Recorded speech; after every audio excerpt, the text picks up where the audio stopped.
วัสดีค่ะ Welcome to Morning Thailand of the October 29th, 2013. I am Tulip Naksompo. And I'm Wanasan Kriyahong.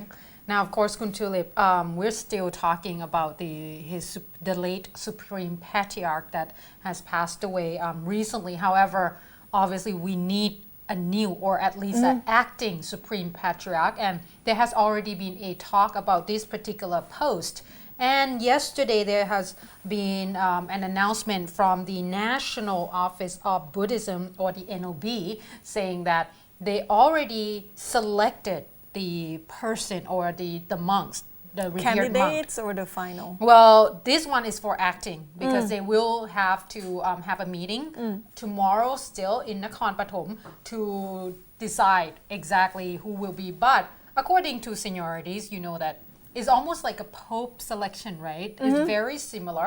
So at this point, they say that the meeting will be held tomorrow in Nakhon Pathom. But at this point, the revered monk that most senior that is selected is Somdet Phra Maharachamankhalajาร, who is very famous because he's an abbot of the Wat Pak Nam or Pak Nam Temple, Pak Nam Phasi Charan Temple.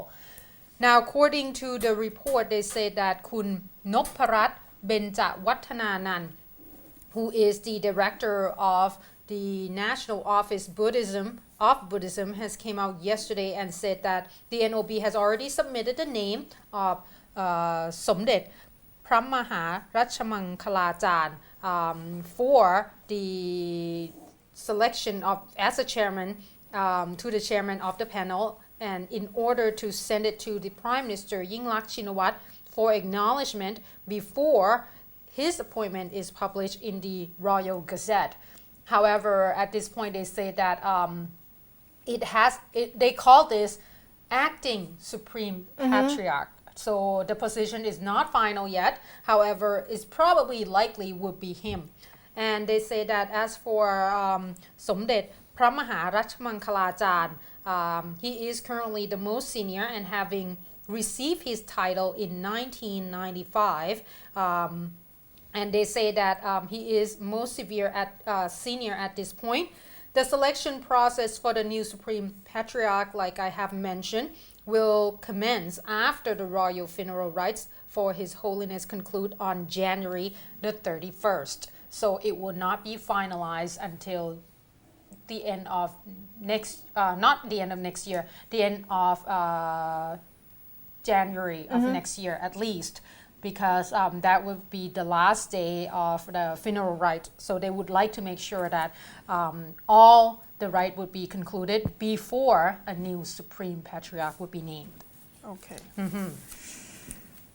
And moving on to the next news, downhill. Right. Yesterday, we heard the report from the south of Thailand that Thailand, it's another great loss for the country, because this apparently it's a bomb attack by insurgents in Narathiwat province. The police got reported there was a suspicious big hole in the middle of the road on Phet Kasem Road in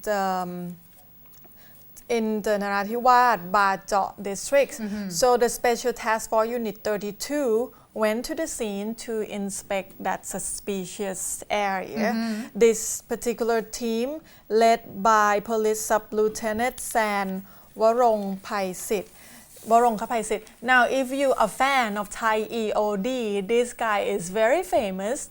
He has been awarded so many times about great work he has done, and there was even the explosion team, right? Yes, and documentary particularly about the head of this unit. So he is pretty well respected. So they went to the scene and they were very cautious. He was saying that he was yelling, telling everyone that there's a bomb, that everybody should be aware, and that's it. The bomb went off and he flew over the road. So 3 officers died at the scene. Police Sub-Lieutenant San Warongkhapaisit, Police Sub-Lieutenant Charan Mek Reung, and Police Sergeant Major Nimit D. Wong.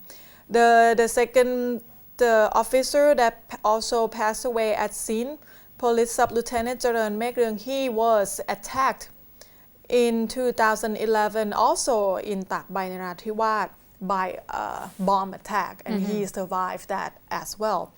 And they went there because some people call in that they saw some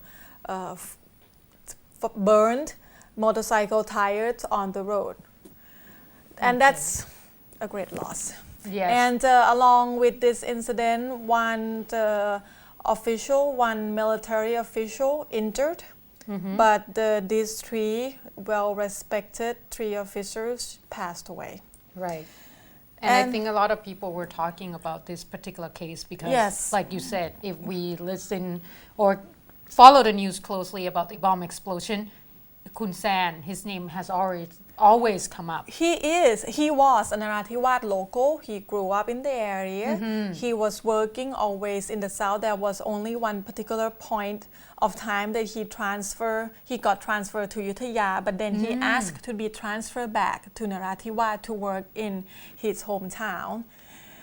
It's great loss indeed. A loss of sacrifice. And just in this year, only 2013, EOD has lost 6 officers to all this incident and 15 injured from the bomb attack already. All right, so hopefully we don't have to hear about this again, but I think it's become quite a bit of what should we call disheartened news, because these officers are sacrificing, and a lot of them, Yes. oftentimes we heard that they request to be assigned into Yes. the area because they hope to do something for the people in the area itself. And they're among the best.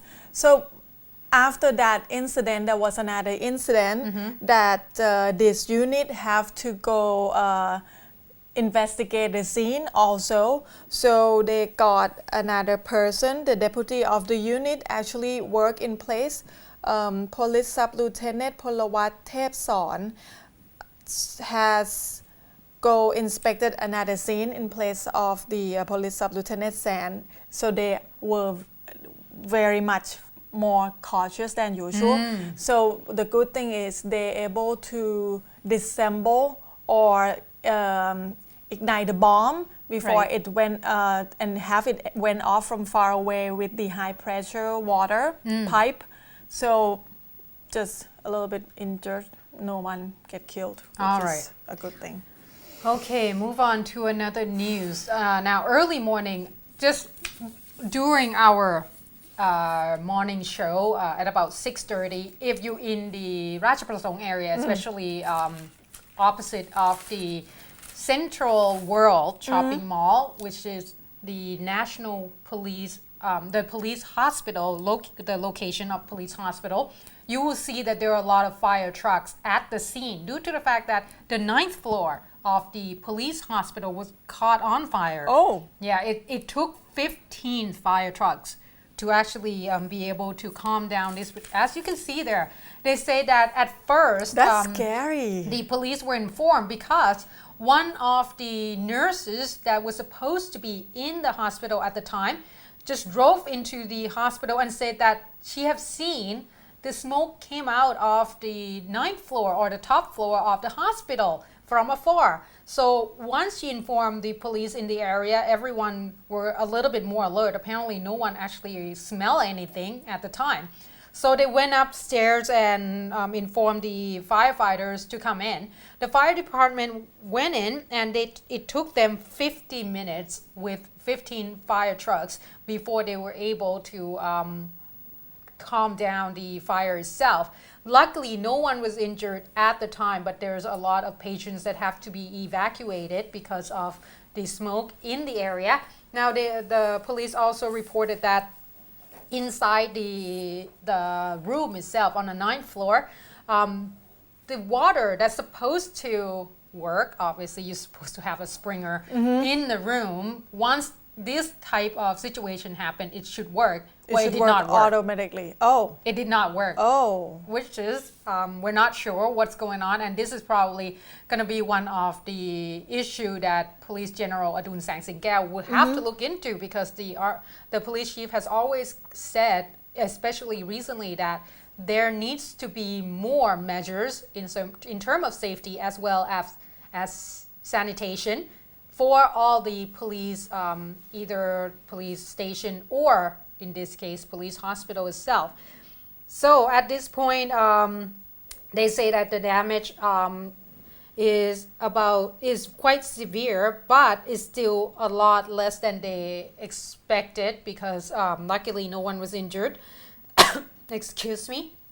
And they say that in the future there needs to be the safety measurement that firefighting team in the police station as well as the hospital building or all the fire measures and such would be checked on a monthly basis instead of leaving it this long, because this could have gone worse. The situation would have been worse than what we are seeing right now. So lucky news is that no one was injured in this particular incident. Okay, there was another accident yesterday early morning also, but this one is a road accident actually on the expressway right here in Bangkok, and it's become the news on the first page of newspaper because the two people that injured from this accident, one of them actually a very famous actress, Kun Sai Intira Charanpura. So the police got notified, it's about 4 a.m. yesterday morning, that there was a car actually crashed into the concrete wall of the expressway out on the way they're heading to Jangwatthana area near Yomaraj toll booth. So when they went to the scene, they saw two people on the car, 33-year-old woman Intira or Sai Charanpura, which is the actress that we told you about. Another one is 39-year-old Visarut Sutjawipan. So both of them were sent to Vichayut Hospital. Apparently, Sai Charanpura is doing so much better than the driver, the guy that was driving. Oh, I thought she was driving. Okay. No, she wasn't. She wasn't driving. Right now, she just have to wear a soft case around her neck, and but she is in the good care, in stable condition now, but no visitor allowed. No, not actually. Anyone want to visit her have to just go check with the hospital first. I guess it's just a security measure. Exactly. Yeah. And the person that was in a car with her, the 39-year-old Visarut Sutwipan, he was in an ICU for a little bit, but right now his condition is stable. But because this is for the privacy of the patient, the hospital wouldn't tell the reporters of his condition. Okay. So it's fair. He's not actor, and he doesn't want to.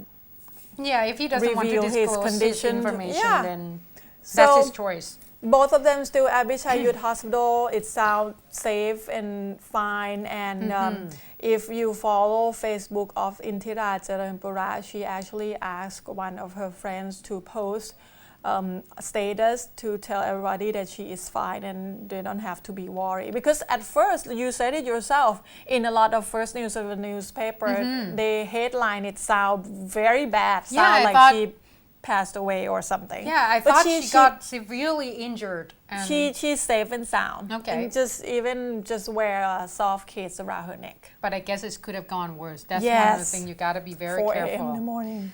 All right, moving on to one last news before we go into the break. And this particular news is quite interesting. We came about in the daily news newspaper inside, not even on the front page, saying that there is warning issue against the satellite debris that might come from the Indian satellite, and it might hit our southern part of Thailand, especially in 6 provinces, including Phang Nga, Surat Thani, Krabi, Nakhon Si Thammarat, Trang, as well as Pathalung. Now, as you can see, that's a map that it was provided by Daily News. They say that the satellite launching vehicle PSLV C-25 will be propelled from the Satish Dhawan Space Center on India's east coast on November the 5th. So it's not here yet, but it will be, and it will have to pass the Indian Ocean and the Andaman Sea And of course, this is why they think that our a little bit a part of southern provinces will be in the range of the debris that might have to be expected. They say that 5 pieces of the carrier rocket are expected to fall on Earth's surface, and one is likely to fall into the Andaman Sea, only about 360 kilometers from Phang Nga province. They say that the aircraft and trawlers should keep away from the area at this time, and they will keep monitor this particular progress of this satellite to make sure that everything will be in place. And this is the announcement coming out from the Geoinformatic and Space Technology Development Agency. So if you're in those 6 provinces, watch out, listen to the news closely. You don't want to be caught in the debris of the satellite itself. True. Okay, we're going to take a short break. We'll come back, and of course, we have an update on the para-rubber farmer protests. And I have a little bit updates on the situation with the Olympic shooters murder case. So please stay tuned.